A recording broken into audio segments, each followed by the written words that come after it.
বিবাহের উদ্দেশ্য কি? দেখো, আমাদের দেশে পারিবারিক পর্যায়ে একটা নিন্দনীয় মানসিকতা হল সংসারের প্রয়োজনে, আরও খোলামেলা যদি বলি, কাজের মানুষের প্রয়োজনে ছেলেকে বিয়ে করানো। সবাই যে এমন করে তা নয়, তবে এটা প্রবলভাবে ছিল, এখনও কিছু আছে।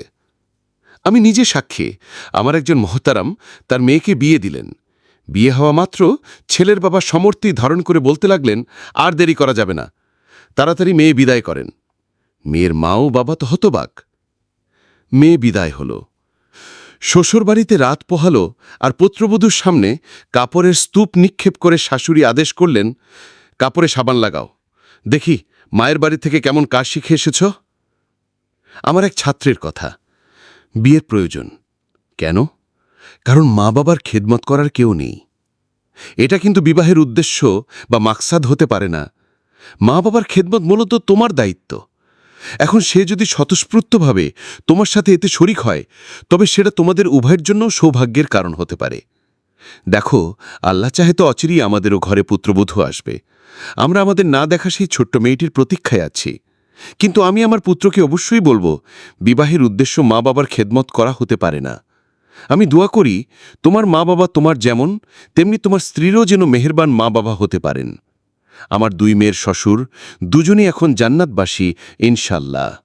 আল্লাহর কাছে আমার সাক্ষ্য এই যে সত্যি সত্যি তারা আমার মেয়ে দুটির বাবা ছিলেন। আমার ছোট মেয়ের শ্বশুর বড় আলেম ছিলেন। তাকে আমি একটি বই হাদিয়া দিয়েছিলাম এভাবে, সাফফানার আব্বুর পক্ষ হতে সাফফানার আব্বাকে।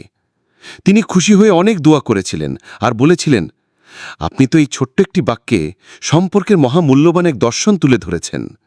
আমার বড় মেয়ের অবস্থা হলো, মায়ের বাড়ির থেকে যাওয়ার সময় সে কাঁদে না, কাঁদে আম্মার বাড়ির থেকে আসার সময়। দোয়া করি আমাদের দেশে প্রতিটি মেয়ে যেন মা বাবার ঘর থেকে এমন মা বাবার ঘরে প্রবেশ করতে পারে।